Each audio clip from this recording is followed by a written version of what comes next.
নমস্কার, আমি সিঞ্চিতা। আপনারা দেখছেন ইনফো পালস বেঙ্গল। আমরা চলে এসেছি আজকে আরো একটি পালস অফ দ্য লাইফের সেগমেন্ট নিয়ে। এখন আমরা রয়েছি কলকাতার একটি ব্যস্ত শহর কলেজ স্ট্রিটে। চারিদিকে ভর্তি তরুণ প্রজন্মেরা। প্রশ্ন সোজাসুজি, আমাদের বর্তমান যুগে এআই ঠিক কতটা গুরুত্বপূর্ণ?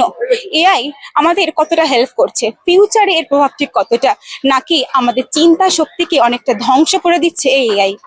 এখন আমরা পালস অফ দ্য লাইফের এই সেগমেন্টটি সরাসরি কোনো স্টুডিও থেকে না, চলে এসেছি মানুষের মাঝে।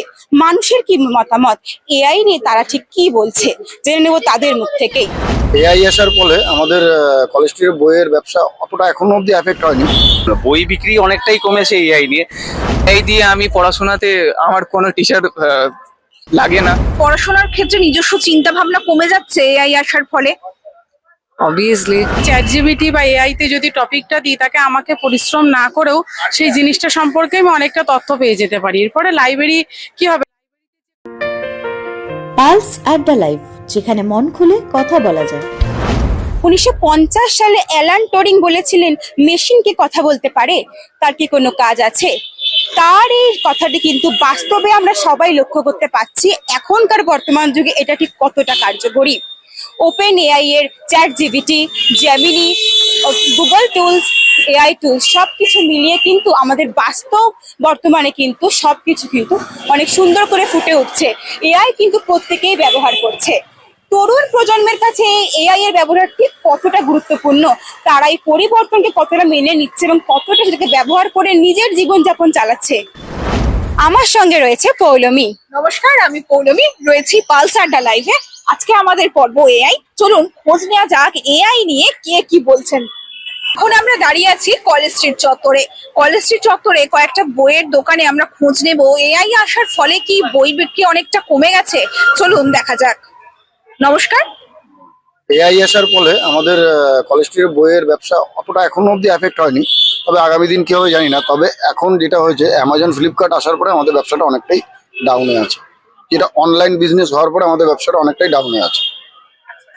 আপনি কি এআই আসার পরে এখন অব্দি সেরকম এফেক্ট কিছু হয়নি, তবে আগামী দিন হয়তো হতে পারে। মানে আপনি অনেকটা আশঙ্কা করছেন যে এআই এর ফলে বই বিক্রি একটা প্রভাব পড়তে পারে? কিন্তু অ্যামাজন ফ্লিপকার্ট মানে অনলাইন বিজনেস আসার পরে আমাদের ব্যবসাটা অনেকটাই ডাউন হয়ে গেছে। আর একজন বই বিক্রেতাকে আমরা এই মুহূর্তে পেয়ে গেছি। চলুন দেখা যাক উনি এআই নিয়ে কি বলছেন। এআই নিয়ে বলার মতো বর্তমানে অনেক কিছুই আছে, কিন্তু এআই নিয়ে দেখুন বই বিক্রি অনেকটাই কমেছে এআই নিয়ে, কিন্তু সেটা মানে গ্রহণযোগ্য না, জিনিসটা গ্রহণযোগ্য না। গুগলের মারফতে বা ইবুকের মারফতে, যেরকম আমাদের আগের সেলটা বেশি ছিল ইবুকের আগে, তো সমস্যাটা এখানে হচ্ছে যে আমাদের যেগুলো কস্টলি বুক সেগুলো সেল অনেক ডাউন হয়ে গেছে। তারা ইবুক নিয়ে পড়ে নিচ্ছে। হ্যাঁ, এক পক্ষ ঠিক আছে যে গরিব মানুষের ক্ষেত্রে এটা, অনেকে গরিব মানুষের যারা ধরুন আপনার বায়োকেমিস্ট্রি পড়ছে, তাদের ক্ষেত্রে কি হয় যে একটু দামি বই কিনতে লাগে। সেক্ষেত্রে গরিবদের ক্ষেত্রে হয়তো সুবিধা হয়েছে, এক পক্ষ সুবিধা ইয়েটা পাচ্ছে, কিন্তু আরেক পক্ষের ক্ষেত্রে ওরা তো পারচেস করতে পারছে, বাট ওরাও ইবুক দিয়েই চালাচ্ছে। সমস্যাটা আমরা ফেসে যাচ্ছি। আমরা কি কারণে ফেসছি? আমরা দামি বুকটা কিনে ফেলছি, তো দামি বইটা কিনে ফেলার পরে ওটা আর সেল হচ্ছে না। মানে আপনি বলতে চাইছেন যে এআই আসার ফলে ব্যবসাতে সেটার একটা প্রভাব পড়তে পারে? জেনুইনলি পড়তে তো পারেই, এআই আমাদের ডেইলি লাইফস্টাইলেও প্রভাব পড়তে পারে। এই মুহূর্তে আমরা রয়েছে কলকাতা বিশ্ববিদ্যালয়ের সামনে। চলুন এখানে দেখা যাক এআই নিয়ে কার কি চিন্তা ভাবনা। আপনার নাম? রাকেশ প্রসাদ। আপনি কি পড়াশোনা করছেন? এখন এমকম কমার্স। আপনার পড়াশোনার বিষয়ে এআই কি এখন বেশ সাহায্য করছে, নাকি এআই আসার ফলে নিজস্ব চিন্তা ভাবনা অনেকটা কমে গেছে? হ্যাঁ, কমে গেছে। ওর সাহায্য হয়ে আমার কি এআই দিয়ে আমি পড়াশোনাতে আমার কোনো টিচার লাগে না, সেটা ভালো থাকে। আমার কোনো সময় আমি পড়তে পারি ওর থেকে। तो एआई की वजह से हम कभी भी उससे पढ़ सकते हैं। हम लोग टीचर्स का जरूरत नहीं पड़ता, ना कोई वर्चुअली किसी का जरूरत है, क्योंकि वहाँ पे एआई असिस्टेंस रहता है, तो उससे हम लोग बोल करके डायरेक्ट पूछ सकते हैं और वहाँ से हेल्प मिलता है हमें। वही है ये। যে চাকরির বাজারে এআই আসার ফলে কি কি মনে হচ্ছে? চাকরির পাওয়াটাও একটা বেশ কঠিন হয়ে দাঁড়াচ্ছে দিন দিন। No, AI can't replace human. নাম? রাখি শ্যামল। আপনি কি পড়াশোনা করছেন? আমি থার্ড ইয়ার গ্রাজুয়েশন। কি বিষয়? Sociology honours. আচ্ছা, আপনার পড়াশোনার ক্ষেত্রে এখন যেমন আমরা দেখি যে গুগল অ্যাসিস্ট্যান্ট, তেমনি এআই এরও অনেকটা প্রভাব চলে আসছে। সেখানে কি পড়াশোনার ক্ষেত্রে নিজস্ব চিন্তা ভাবনা কমে যাচ্ছে এআই আসার ফলে?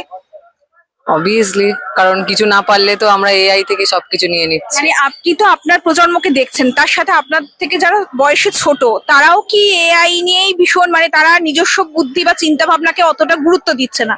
হ্যাঁ, একদমই গুরুত্বপূর্ণ তো দিচ্ছেই না, সবাই তো এআই ফোন নিয়েই আমরা ব্যস্ত। কিছু পারি না পারি সেটা আমরা ফোন থেকেই দেখছি। মানে যখন বই বা কোনো হার্ড কপি পাচ্ছেন না তখন একদমই এআই এর উপরই নির্ভরশীল, মানে হ্যাঁ। এটা এটা আপনি স্বীকার করছেন? হ্যাঁ, একদম। এটা আমরা একজন শিক্ষিকাকে পেয়ে গেছি, চলুন দেখা যাক এআই নিয়ে তিনি কি বলছেন।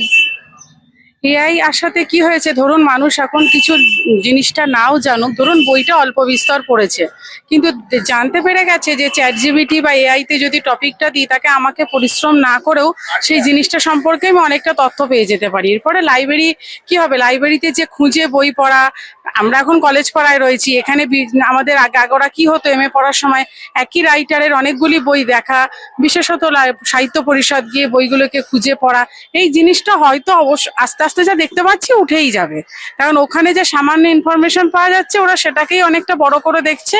এবং অনেক সময় এখনকার দিন দাঁড়িয়ে যেহেতু ছাত্র সংখ্যা অনেকই কমে গেছে ক্লাস অনুযায়ী, তো এআই আর তে আসাতে ওরা মনে মানে সেই জিনিসটাকেই লাইব্রেরি ধরে নিয়েছে, যেটা আপনি বলছেন যে নিজে থেকে পরিশ্রম করার ক্ষমতাটা বা ইচ্ছাটা সেটা চলে যাচ্ছে। চলে যাবে, নিজে থেকে পরিশ্রম করার ক্ষমতাটা একদমই চলে যাবে, চিন্তা ভাবনাও কমিয়ে দেবে তারা, এবং ক্ষতি, এটা এক প্রকার ক্ষতিই বলা চলে। আজ কলকাতার রাস্তায় এসে আমরা দেখলাম এআই নিয়ে উত্তেজনা আছে, ভয় আছে, আবার নির্ভরতাও আছে। এআই হয়তো আমাদের কাজে সহায়তা করছে, কাজকে সহজ করে তুলছে, কিন্তু আসল সিদ্ধান্ত নেওয়ার ক্ষমতা কিন্তু মানুষের হাতেই। এআই আমাদের কাজকে সহজ করতে পারে, কিন্তু সে কিন্তু আমাদের নিয়ন্ত্রক নয়। এআই নিয়ে আপনাদের কি মতামত জানান কমেন্টে। এআই কি আপনার ভবিষ্যতের বন্ধু নাকি বড় চ্যালেঞ্জ? গ্রাউন্ড থেকে সরাসরি পালস আড্ডা লাইভে সঙ্গে থাকুন ইনফো পালস বেঙ্গল।